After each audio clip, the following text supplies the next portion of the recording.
Hi friends, happy day wherever, and I'm sending you lots of love wherever you are on whatever day and time you are watching this. Thanks for being here. I'm in one of my greenhouses, and because we've had a pretty mild winter so far, well, I guess early winter because it's still not the solstice yet, we've still got a lot of green things that are not under cover. And some of those are things like dandelion leaves. Huh. So excited. So, I wanted to talk a little bit about some identification and how much we have available to our kitchens and our home apothecaries, even through the winter season. In Wyoming, it's a little harder, but if you have anything under cover, even a few layers of row cover will protect like some of the hardiest plants from the hard frost. So it's pretty cool in this greenhouse where out here we just have one layer, and then I've got the veggies and stuff under multiple layers. But um, I wanted to talk about how much food and medicine we have available to our homes all the time. There's a huge push to um, take us away from what we naturally and easily have available to our families, and that being a local food source and a wild food source that offers a massive amount of nutrients, bioavailable nutrients, also nutrients that are easily assimilated and brought into our bodies. Some of these plants are quite bitter, but you can cook with them. You can.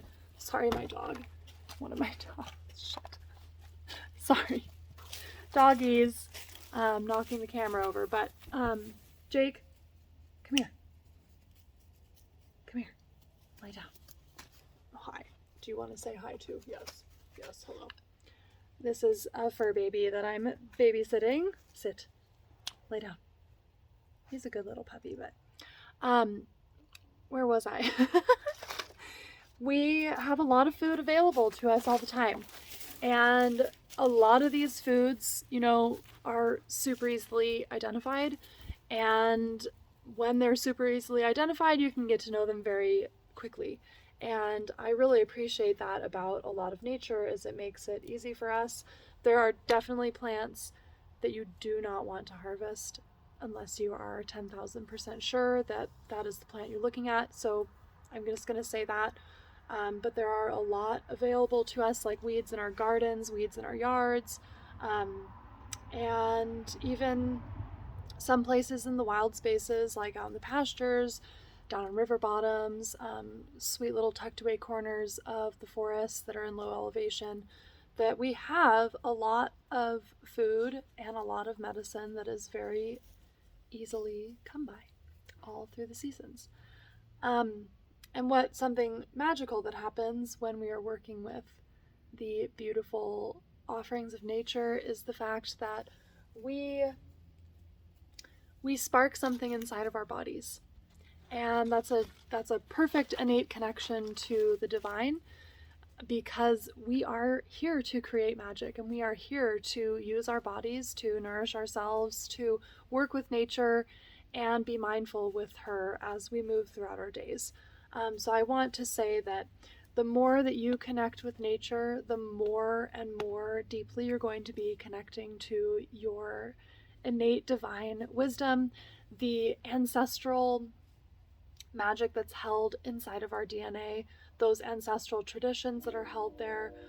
When we start to come back to nature and we really commit to being nourished by nature, having, family wellness in our apothecaries at home, we are automatically catapulted into a space that is held by the divine. Because when it all comes down to it, I've been saying this forever, for so many years, we are nature. Human beings are nature just as much as a tree is nature, just as much as an animal is nature, just as much as a rock. We are all made of the same pieces of nature made nourishment. We're just incarnated and manifested in different forms. So that's something that has been repeated and repeated and repeated to me. So I want to talk a little bit about identification.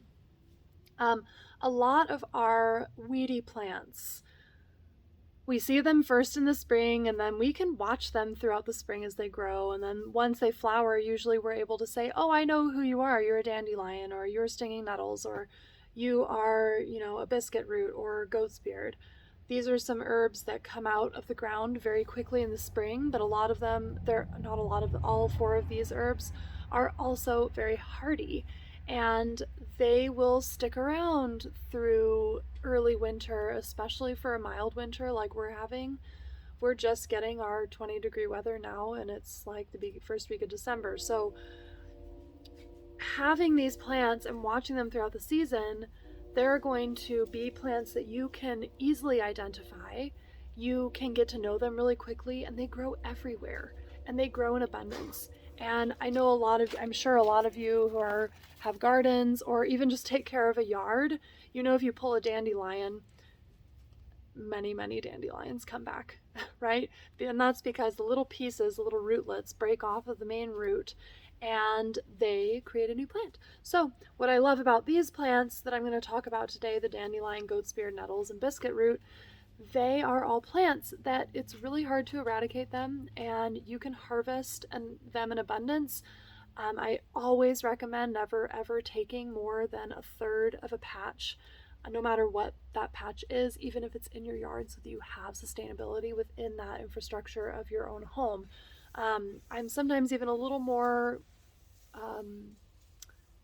what's the word? I'm a little more, I can't think of the word, but I tend to hold back a lot more than that, like a quarter. But a third is a good rule of thumb for like your home gardens and stuff like that. Maybe even a half if you feel really comfortable with your harvesting techniques. But these are plants that are really, really difficult to get rid of. They're always going to come back. They're always going to float in from the air, and they're from the wind, from your neighbors. They're going to come out from everywhere. So dandelion is what I'm sitting with at this moment, and I'm just going to pick him out of the ground because I am going to make some tea, some broth tea later with some bone broth, and I'm going to throw this dandelion in. So I'm going to try and get the root out, but we shall see. And I love dandelions. The ground is still a little hard. Oh, that's okay. So I got the rosette pretty much off. And that is a word to get very familiar with when you are starting to work with plants. Dandelions have what's called a basal rosette, and that is the formation of the plant. It's round like a rosette. Isn't that nice, Jake? Like the rosettes that we see in a cathedral. It's that same idea where it is a round, the leaves are forming a beautiful pattern at the base of the plant and on the ground generally. A lot of plants come out of the ground and they form a basal rosette first. And so this is a very good way to look at these plants and identify them, and also just get pinpointed on them so you can say, I see you. I'm going to make some observations of this rosette plant that I see coming up early in the spring, and watch it as it comes to full fruition throughout the summer and see what you've got going on. Jake, come here. Standing on seedlings, of course, because he's a puppy. So dandelion is amazing. I've talked about dandelion in a couple of other videos, so I'm just going to skim over it, but you can eat the root like a parsnip. You can roast the root for tea. You can eat the greens fresh in salads, smoothies. You can also make fresh teas of the dandelion leaf, or like what I'm going to do, I'm going to take this and I'm going to add it to some bone broth that I'm going to have cooking in the house. And that is the leaf will pretty much disintegrate. You'll be left with the really fibrous stems and stalks of the leaf, but you're going to get all of those phytonutrients, and they're just going to assimilate into your tea or whatever else you're cooking. Eating this fresh is really great. It is very bitter. Dandelion is a prime bitter herb, and we love it for that, but it is bitter, so it does take some acquiring of the taste to eat it just in a salad. And definitely be sure to wash it if you're going to eat it fresh. I probably won't wash it putting it into my bone broth, to be perfectly honest, because, I mean, why not? Let's get some extra bacteria from the soil. I'm cool with that. The dogs don't usually pee in here, and I'm not too afraid of that either. But anyway, so that's dandelion. And again, you can look at my past videos. I've gone really in depth on the nutrient profile in dandelion and other ways you can work with the plant. So I have that in other videos, and same with nettles.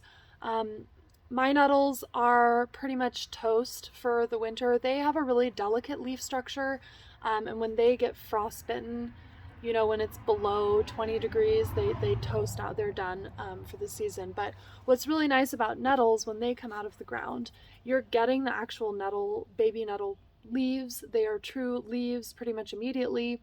And that makes them really easy to find, and you can find them in a patch, you can find them in all sorts of places in your gardens, in your wetlands, in the forest, etc. And nettles are super easy to identify because of the sting. First of all, they have hairs going up and down their stalk, and these hairs will give you a burn if you clump into them too much. But they are very great for nutrient level, nutrient profile. They offer a ton of bioavailable nutrients, and bioavailable means that our body can uptake them pretty much immediately through the small intestine. After they pass through the stomach and go into the small intestine, we are uptaking all of the nutrients that are in this plant. Where when you take like synthetic lab made like vitamins, ascorbic acid is one that comes right to mind, folic acid, a lot of calciums, a lot of magnesiums. They're synthetic, they're not from the earth. And when you take these types of nutrients, there's a lot of studies showing that like the calciums that are lab created, they are causing osteoporosis because they're just being stored in the body. They're not being assimilated and used by the body.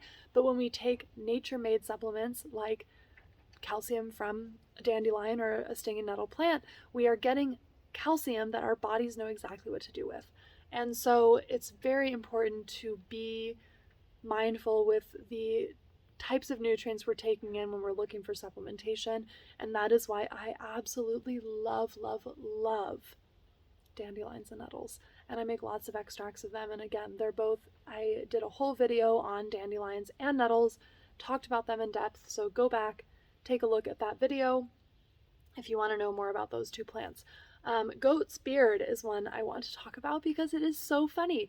It looks like a really tall dandelion, and the leaves that come out of the ground, they're kind of like blades of grass, really, but they come out just right like this, like a blade of grass would, but they're much thicker, they're almost waxy, they have a really, really stiff stem, and the goat's beard, that is the original parsnip. We took that seed and we wanted it to be juicier and plumper and more delicious and amazing, and so we cultivated it to become the parsnip, and it is actually a really nice plant. And when you can identify it, again, when it is coming right out of the ground in the springtime, I haven't been able to find any. I don't have any in the greenhouses because that would be silly because it would take over.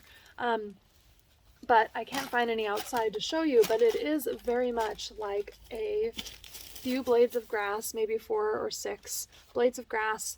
But again, it's a little stronger and it's a little heavier, it's a little more waxy. But if you can, when we get to spring and I'll show you that plant, identify it, you'll be able to find it everywhere. And the finding it everywhere happens in the summer, and then the next year you'll know exactly where to go to get your wild parsnips.